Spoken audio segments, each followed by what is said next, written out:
പറയ്. കുറച്ച് മുട്ട എടുത്ത് അതിന് കുറച്ച് ചോറെടുത്ത് കുറച്ച് പപ്പടം എടുത്തു ചീനമുളക് എടുത്തു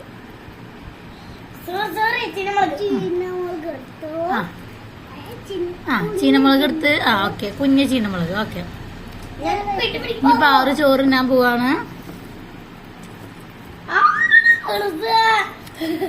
മുളക് ഒറ്റക്ക് കടിച്ച് സൂപ്പർ. സൂപ്പറാണോ? സൂപ്പറാണോ? ഞാൻ പറഞ്ഞു അടിപൊളി.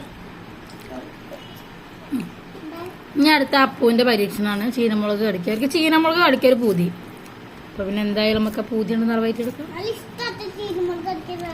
ഉപ്പിലിട്ട ചീനമുളകാണ്. അപ്പൊ അത് കഴിക്കാൻ വേണ്ടിട്ട് ഭയങ്കര ആഗ്രഹം. ഒരു പിടി ചോറെടുത്ത് ഒരു പിടി നമ്മള് കോഴിമുട്ട ഓംലേറ്റ് ഇട്ട് അതിൻ്റെ കൂടെ നമ്മളെ പപ്പടം എടുക്കുക. അതിൻ്റെ കൂടെ നമ്മളെ ചട്നിയാണ് എടുക്കുക. ഒരു ചീനമുളകാണ് എടുക്കുക.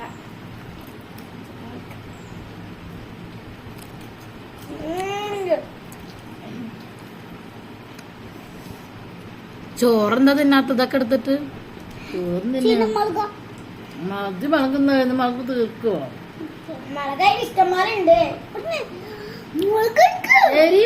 അപ്പൊ ഇതാണ് നമ്മൾ ചീനമുളക് ഉപ്പിലിട്ട കേട്ടാ. ഇന്നലെ മാമന്റെ വീട്ടിൽ പോയപ്പോ അമ്മമ്മ തന്നതാണ് ചീനമുളക് ഉപ്പിലിട്ടത്. അപ്പൊ അതാണ് ഇവർക്ക് കഴിക്കാൻ വേണ്ടിട്ട് വേണമെന്ന് പറഞ്ഞത്.